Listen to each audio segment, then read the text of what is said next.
bien vrai, s'il l'a dit, je ne peux pas dire que c'est faux, Ouais. mais moi je ne me rappelle pas. D'accord. Et avant les événements du 28 septembre 2009, quelle était la mission de routine des services spéciaux de la lutte contre la drogue et le grand banditisme? Comme vous l'avez, c'est la réponse que vous avez dit comme ça. C'est la lutte contre la drogue et le grand banditisme. Parce qu'à l'époque, l'insécurité battait son plein en Guinée. D'accord. Et quel était le rôle dévolu aux services spéciaux lors des manifestations? J'ai répondu ça déjà. En disant quoi? En disant d'encadrer les manifestants. Donc un rôle d'encadrement des manifestants et non un rôle de maintien d'ordre, n'est-ce pas? Oui. Voilà. Est-ce qu'en 2009, les services spéciaux étaient formellement interdits par un acte quelconque de sortir pour mener ou bien exercer leur mission de routine? Est-ce qu'en 2009, le 28 septembre 2009, votre service ou vos services étaient formellement interdits de sortir ce jour-là? Je n'ai pas compris votre question. J'ai dit, est-ce qu'en 2009, le 28 septembre 2009 précisément, est-ce que les services spéciaux étaient formellement interdits de sortir pour accomplir leur mission de routine? Non. Voilà. Et vos patrouilles diurnes consistaient à quoi concrètement? Vos opérations de patrouille diurne? Ça, c'était à la recherche non seulement des bandits, et mettre les endroits où les lieux enclavés où les bandits continuent toujours à piller les gens. C'est de mettre fin à tous ces facteurs-là. Et quels sont les moyens que vous utilisiez à propos? Est-ce que vous utilisiez des armes conventionnelles pendant vos opérations de patrouille diurne, telles que les gaz lacrymogènes, les matraques? D'abord, on n'a pas de gaz lacrymogène. Si nous sortons pour chercher des bandits, et une fois que les positions des bandits sont connues, on ne pouvait pas aller chercher les bandits à bras ballants, parce que c'est des gens qui sont armés, surtout des bandits armés. Il faut que nous venions conséquemment, surtout la nuit. Surtout la nuit, parce qu'on ne sort pas sans les armes la nuit. Il faut que nous sortons avec la nuit. On peut échanger des tirs avec les bandits la nuit.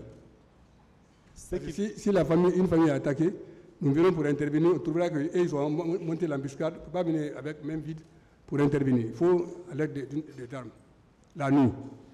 D'accord. Donc ça concerne les patrouilles nocturnes, n'est-ce pas? Oui. Voilà. Ce qui veut dire que le 28 septembre 2009, vos services ne détenaient nullement d'armes conventionnelles. Pas du tout. Voilà. Vous confirmez aussi que les services spéciaux n'arboraient pas de bérets rouges. Je n'ai pas compris. J'ai dit, vous confirmez aussi que les services spéciaux n'arboraient pas de bérets rouges. Oui. D'accord.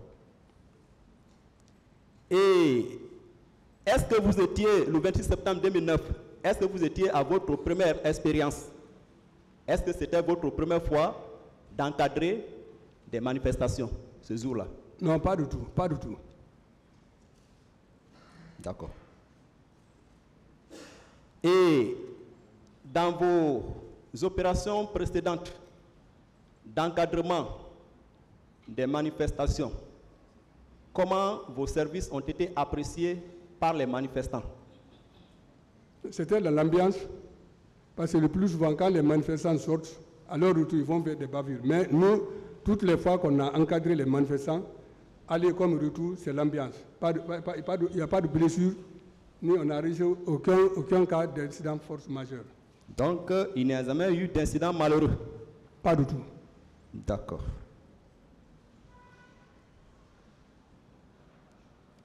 Je vais revenir sur un point pour certainement lever l'équivoque. le colonel Moussa Tebro Kamara s'est adressé à la foule ce jour-là, notamment aux leaders politiques, en votre présence. C'était en votre présence? C'est à ma présence, seulement je n'étais pas tout près, mais c'est à ma présence. Mais vous vous rappelez quand même du contenu du message véhiculé ce jour-là par le colonel Tebro? Bon, oui. Je sais que c'était un message de sensibilisation. Un message de sensibilisation. De sensibilisation, de reporter la manifestation. Voilà. Et vous savez pourquoi je pose cette question? Non. Parce que nous avons suivi plusieurs propos lors des passages des différentes parties civiles à cette barre. Nous avons entendu plusieurs versions contradictoires.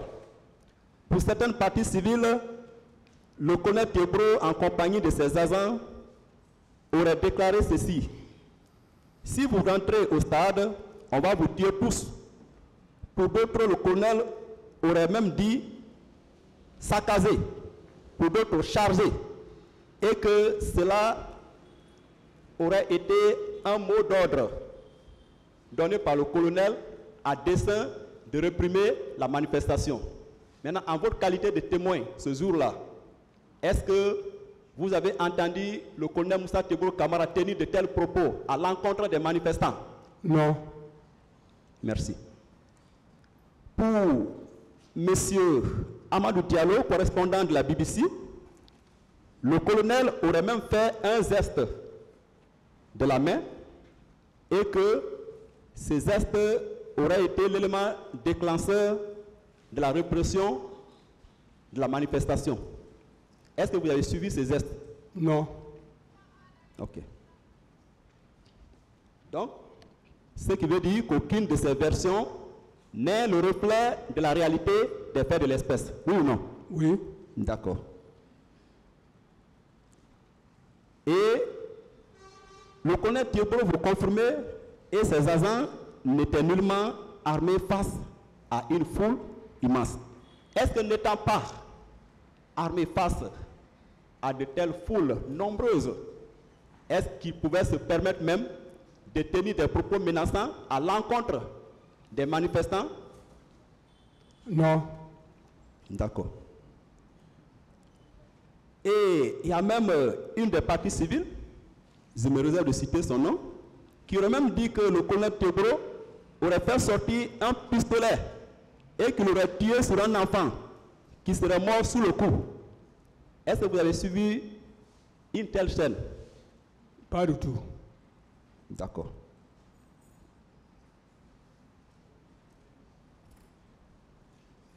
Est-ce que c'est le colonel Moussa Tebro Kamara qui commandait les gendarmes et les policiers qui étaient déployés au stade? Est-ce que c'est lui qui les commandait? C'était le responsable du département quand même.